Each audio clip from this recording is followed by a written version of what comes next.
I will call to order the July meeting of the Bloomington Board of Park Commissioners. And Kim, could you start us with the roll call, please? Kathleen Mills. Here. Ellen Rodkey. Here. Israel Herrera. Here. Jim Whitlatch. Here. Okay, we do have all of our members. We have 3 in person, and we have Jim there remotely. So first up, consent calendar.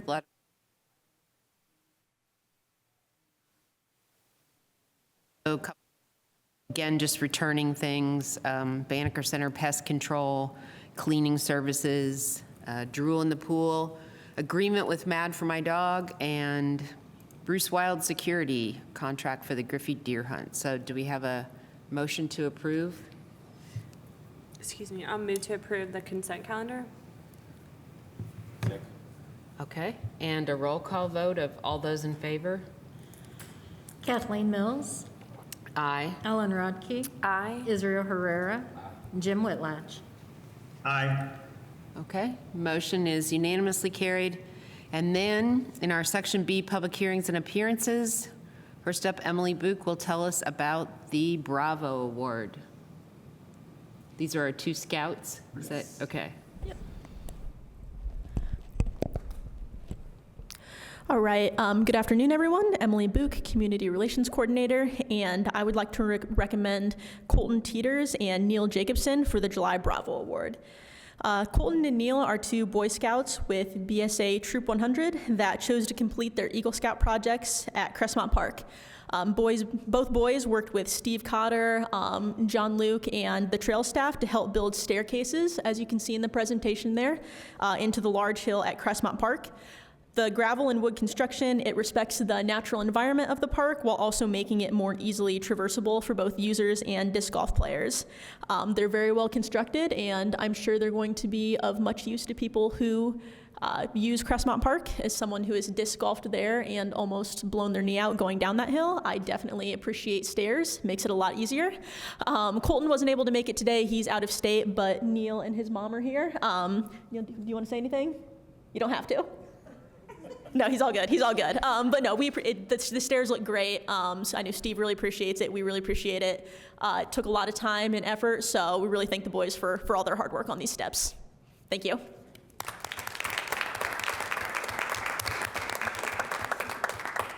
Thank you, Neil, and thank you, Colton, wherever you are. That looks really nice. How long did it take to construct?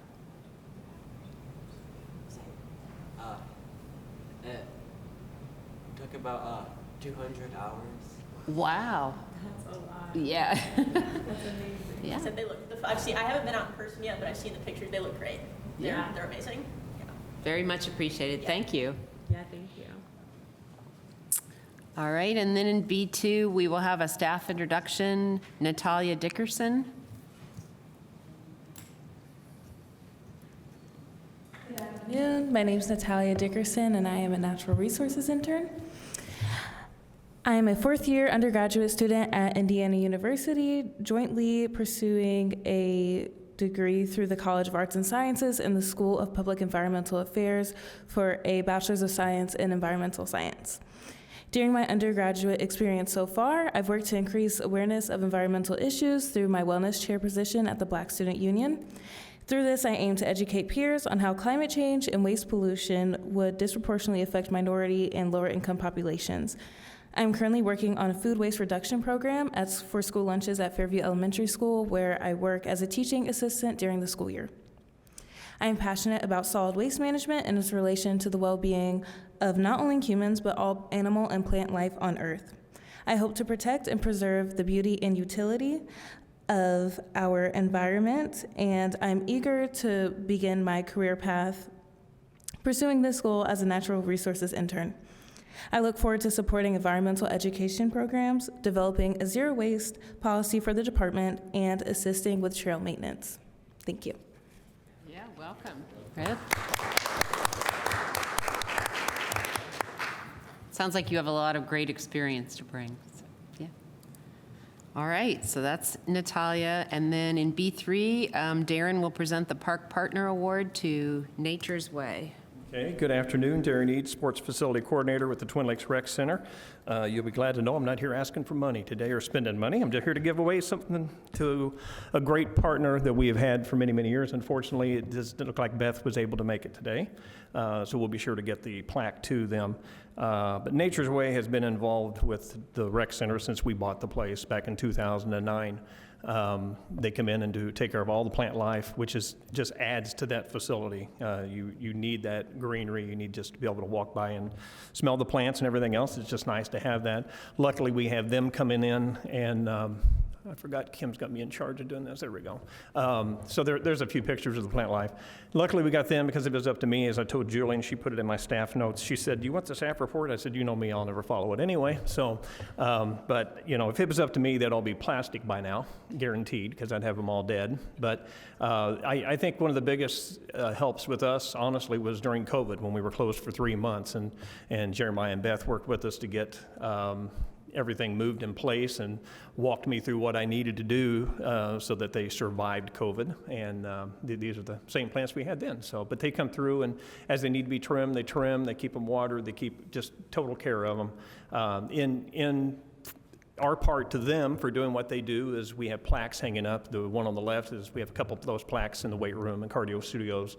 And then out on the turf, they have one of the banners that well, not a banner, actually, it's a sticker, but that we put on the dasher board for them. But just a great partner. We're so glad that they continue to partner with us on that, and we look forward to many, many more years of continued partnership with them. So we'll be sure to get them their plaque. We'll hold it up so you can see it, and a nice little plaque that they can hang up in their office area. So thanks. Great, thank you, Darren. Thanks, Nature's Way. All right. And then in our section C, other business, you're not Mark. The contract with Odin and Ollie's for Lower Cascades Playground painting. Yes, hello. Rebecca Swift, the Operations and Development Director. I'm here on behalf of Mark Moratz to present the service agreement with Odin and Ollie's Painting to paint Lower Cascades Playground. The amount is not to exceed $8,800, and throughout the years, just the wooden posts and the decking and platforms at Lower Cascade Playgrounds have worn down and need some routine maintenance. We do not plan to close down the playground until school is back in session to hopefully reduce the amount of impact to park users. Happy to answer any questions. Any questions for Rebecca? All right. No? Okay. I'll make a motion to approve the contract with Odin and Ollie's for Lower Cascades Playground painting. All right. And a roll call vote, please. Kathleen Mills. Aye. Ellen Rodkey. Aye. Israel Herrera. Jim Whitlatch. Aye. All right, motion carried. Thank Thank you, you. Rebecca. All right, and then in C2, we have an update to policy 11080, behavior guidelines, and policy 2140, dress code. Leslie Brinson. Thank you very much. Good afternoon. Leslie Brinson, Recreation Services General Manager, here to get approval of a couple of policy updates. I understand we're going to do them one approval at a time. So the first one we're going to update is the policy 2140 for the dress code. This policy has been updated to include language concerning full-time staff and now includes more specific expectations for staff working both in the office and in the field. The language concerning business casual attire and more detail on what that is and what is not acceptable at work is also been included. As a reminder, the Parks Department has a policy manual that is updated periodically as we review and as things change, and this is just one of those tidying up and cleaning up the uniform policy. So this is not a result of anything that came up? This is just... No, we were looking at, so professional wear, so things that are embroidered that you wear in the office. We have a specific catalog of things you can order, and as we're starting to update that part and, you know, decide what needs to be on it and what vendor we're going to use, it kind of made sense to let's just pull out the uniform policy at the same time and make sure it is what we want it to say. And it was a little bit more geared towards seasonal staff, and we wanted to make sure it included full-time staff as well. So that's the first one. Any questions about So what's the new language that is mentioned? Is deleted number 6? Is that the first one? 11080? No, this is policy 2140 we're talking about right now, and I don't have the policy in front of me, but there really weren't any major changes. Again, it was just tidying up some of the language, being a little more specific at what business casual means, a little more specific about when you're working in the field, you should be dressed appropriately for field work, closed-toed shoes, whatever you need, but when you're in the office, a little bit more business casual attire, and so just some language that specifies that.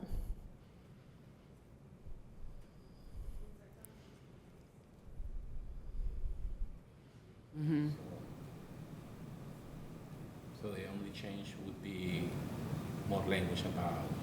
Yeah, I mean, we aren't changing what people are doing. People have been following basically what we have in the policy. It's just writing it a little more clearly, so it's just. Okay. Any questions from Jim? Doesn't look like it. No questions. Okay.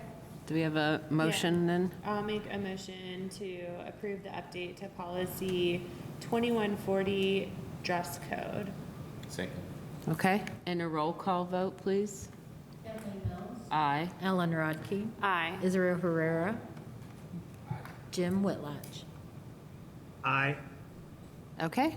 That motion's carried. And then 11080, behavior guidelines. Yes, so this policy is actually updated quite frequently as we go through processes, but this policy has been updated to exclude number 6 in the behavior policy manual under the rules and conduct section. After recent park activities and discussion with our legal department, it was determined that this rule should no longer be included in the policy, and so we have just removed it.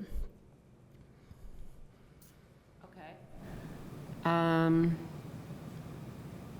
I guess I'm not really asking about anything that's changed here. I just noticed in the dropped-off children section that it says no child under the age of 7 should be admitted to facilities without adult attendance. It says age 10 for pools, but I think it says something older than that. Yeah, at I the think it actually pools. is 14 if you're with an adult. I'll take a look at that part of the Okay. policy. Sure. Okay, great. Thanks. Yep. Right. Jen, do you have a? Oh. Yeah. I have some questions or comments, if that's okay. And I guess my overall comment is that this is a pretty important policy for us, and I know we've looked at it before, and I appreciate all the work that staff has done on it. I wonder if it's time, or I'm suggesting that it may be time for us to go through this from beginning to end and review it. And I don't know how best to do that. I'd be happy to be involved in that with a staff as a single board member to give you my input. I mean, I have some input that I don't know that we want to try to amend this today, but some things like in the second paragraph, it seems to me that instead of saying includes vulgar language, verbal abuse, and other things, we should say includes but not limited to, and add criminal behavior and things like that. We have had a discussion. I know we're doing more, because in the second part it says the copy of these regulations are available upon request. I know we've started doing things with ability to click on an OCR code or something like that to be able to see these at different locations and maybe include them in that. I wonder under the part at the top of page 2 where it talks about locations where animals need to be dealt with differently, if we should include at least portions of Switchyard Park in that. Seems to me, I don't really have an objection with section 6 regarding removing that. I do have some concern under that section, and I don't have a solution to it, but I get a little nervous about videotaping in locations like the pool area and things like that give me a little pause that we may want to think about. But again, I don't have any specific concern about that that I can address now. I do wonder in 7 about, as we already mentioned, about the age of 7 for dropping children off. And that one says, 7 says in department facilities. It doesn't really talk about, or it's not clear that that also applies to other parks other than in facilities. Number 8, we probably ought to have legal look at to determine whether there are other additions that should be included in the anti-harassment. One that I'm thinking of would be gender identity that is not included there. There is provisions regarding the use of rollerblades inside department facilities, but it seems to me we may have restrictions of those some places outside of park facilities. And I do have issues. I don't have issues. I just think we ought to look at our disruptive behavior policy and those types of things as we move forward. I do note again at the end of it under conduct response policy where we talk about appeals to the parks commissioners, but it also gives us the option of having that go to an advisory council. I don't know what that means, and I guess if we're going to, that there may be times where we may want to send it to an advisory council, but who is the advisory council? So I think we'd want to consider that. Those advisory councils would be the ones already in place. So like the Farmers Market Advisory Council, the Golf Course Advisory Council, ERAC Advisory Councils. It wouldn't be like it's not referring to like a, not made up, but a created council. Yeah. It would be one of our existing councils for that particular piece. And we may want to make that clear. And then on the last one that I have, just kind of as a quick look at this, is on the protocol for violation of tobacco use policy. I don't think that deals with the issue of vaping, nor chewing non-smoking tobacco, snuff or whatever they call it now, or whatever it is. It seems to me that that should be included as well. But going back to my first statement, and I'm not suggesting that any of these changes be made today, but they're issues that I want to raise. I'm fine with passing the amendment that's been suggested as it is. I just think that because of the importance in today's environment in the parks and other things, I'd like to see us go through this from start to finish. And I guess I would kind of like to be involved in that in some fashion, working with a committee of administration and since there's 4 of us, there could be 1 or 2 of us on the board that could at least be involved in that process and then bring it back to the board for approval. But those are my thoughts and comments. So that's all I have. Thanks. I would just, certainly reviewing the policy is never a bad idea at whatever level that happens. I will say that it's difficult to be all-inclusive sometimes in a behavior policy, and that some of those that you mention are also referenced or talked about in other policies, and so maybe just clarifying to look at, like there is a smoking specific policy, so some of that might just be cross-checking and commenting in this policy that to refer to a different policy, but certainly however you want to proceed would be up to Tim. Yeah, I think that's a great point, and that I guess is part of what we should review too. Where is there an overlap or inconsistency in the policies that we should bring in? And I think it's always better to try, I agree, you can't legislate against everything, and you can't address everything, in general is oftentimes better than specific. But I would really like for us to have a single set, the simpler the better, of policy guidelines that we can even post have available for people, be included in maybe many of or most of our publications. And that's not a 15-page document. Ideally, I'd like that to be a 1 or 2-page document.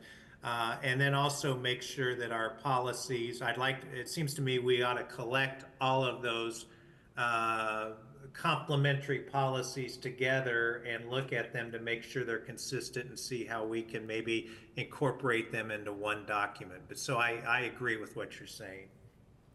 Yeah, I think that's a good idea.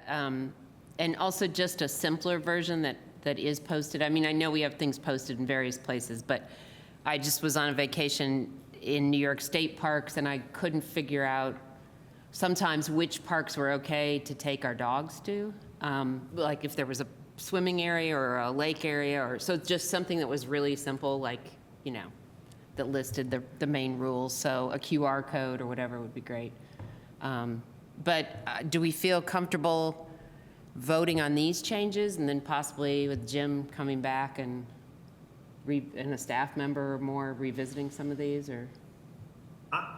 From my standpoint, I'm comfortable with approving what we've got here today and then just putting it on and then at some point in the future, and I don't think it's an emergent issue by any stretch of the imagination, but over the next several months, maybe we can come up with some kind of way to review these more specifically. Okay. All right. So do we have a motion for the second behavior guidelines? I will move to approve the update to policy 11080 behavior guidelines. Second. Okay. And a roll call vote, please. Kathleen Mills, Aye. Ellen Rodkey, Aye. Israel Herrera, Jim Whitlatch. Aye. Okay. Motion carried. Thank you, Leslie. And then in C3, Shelby Drake will tell us about the partnership agreement with IU School of Public Health. Hi. Shelby, Health and Wellness Coordinator. So today I'm recommending approval of the service agreement between Bloomington Parks and Recreation and the IU School of Public Health. There is no funds exchanged in this service agreement. They are providing a service for us, but they are going to maintain all of their employment benefits with IU. The Parks and Rec department is not taking on any of that. Basically, to break this down pretty simply, we are going to have a faculty, a staff, and a student be embedded within the Parks and Recreation office 3 days a week.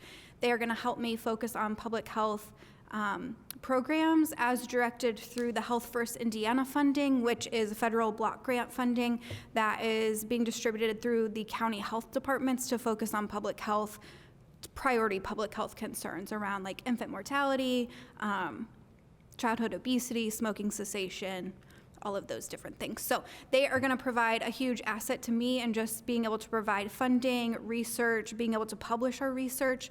And one of the major reasons we went with the service agreement over a partnership agreement is being able to retain intellectual property, so the city logo and all of our names in terms of sending off research and being able to publish research. So we'll be a partner in that instead of them being able to take all of the credit for that. Thank you for explaining that. Yeah. Yeah. Any questions for Shelby? No, I think this is I was surprised this was the first partnership agreement with the School of Public Health, and nice to Yes. see that. Yeah. We do a lot of indirect stuff. Basically, right. I meet with them every day. So this will just make it a little bit easier. I don't have to travel to campus and find parking, but also we'll just get to do a lot more fun activities. I'm super excited about having them Great. with me all the time. Great. All right, well, I will make a motion to approve the partnership agreement with the IU School of Public Health. Okay. And a roll call vote, please. Kathleen Mills, Aye. Ellen Rodkey, Aye. Israel Herrera, Jim Whitlatch. Aye. Okay. That motion is carried. Thank you, Shelby. And we don't have anything under our Section D reports today, which brings us to the public comment. I don't know if we have anyone here in person or anyone online who would like to comment. If anyone online would like to make a public comment, please raise your hand icon.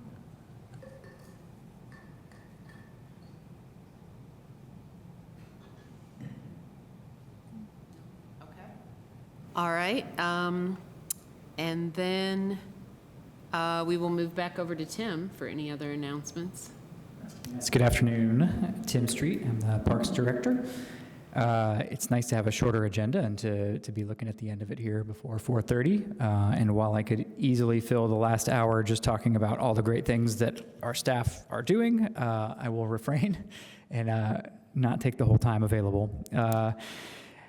Few things that have gone exceptionally well lately. We had a really great concert at Switchyard Park, actually a couple concerts in Switchyard Park last week that were well attended and well run. Friday was Park Professionals Day, and the city administration recognized that with a proclamation, and we were able to celebrate all the professionals that make up our department and the great ways that they can contribute to our community's well-being. Of course, today we are 4 weeks to the date from our storm during Park Board. The last time we were in here, and recovery efforts have been intense and ongoing, and we continue to work on getting things cleaned up. Particularly our urban forestry crews continue to just have a lot of work to do, and our trails crews to get trails reopened, get things back to normal. So that's going to be a number of weeks still to get all the downed trees and limbs and corners of parks and things like that cleaned up and back to normal. I will make a note that the Small Business Administration is using Frank Southern Ice Arena these coming weeks as a base of operations for some storm recovery efforts in town. So we have been able to partner with them to help recovery come to the community. Shout out to our golf course staff for a great city golf tournament, and to our camp staff for almost wrapping up camps. They have been very busy serving a big portion of the community. And the Banneker Block Party is this Friday at 5:30. Shout out to the pool staff too. Last month we reported on the Stay Cool Bloomington days. Thankfully the weather has cooled quite a bit from how we started off in June. We have not had as many Stay Cool days lately, and the rest of the week is looking good. Funding remains in place, so we're optimistic that we're going to make it, or at least get very close to the end of the season for any potential other heat risk days. And of course, the pools do close during the week once school begins, which is coming up here after the weekend of August 5th, 6th. Just a couple other events coming up. We've got Jewel in the Pool right after the pools close for weekday use at Mills Pool on August 7th and August 8th. And then we have a Park Olympics event, which is going to feature local Olympian, oh gosh, I hope I say her name right, Mary Thiessen-Lappin is going to be part of that Park Olympics event, for which some things are already going on through Outer Spatial at Switchyard Park on August 10th, and we may actually have other Olympian involvement. I know it kind of depends on when they come back from the Olympics, and they don't all come back at the same time. But we do know we'll at least have Mary there and be able to celebrate her accomplishments in making it to the Olympics and being recognized by the community. So just a taste of things to come. And we are hard at work on our budget and our goals for 2025 right now. And we'll be approaching the season where those are due and get set for the new year. Thank you, Tim. And I wasn't able to be there for the ribbon cutting of the new Bryan Park playground, but I have seen heavy use, a lot of excitement, especially that climbing thing that has 2 options there, depending on how adventurous you want to get. Yeah, very popular. So thank you for those updates. And with that, I'll adjourn the July meeting of the Bloomington Board of Park Commissioners.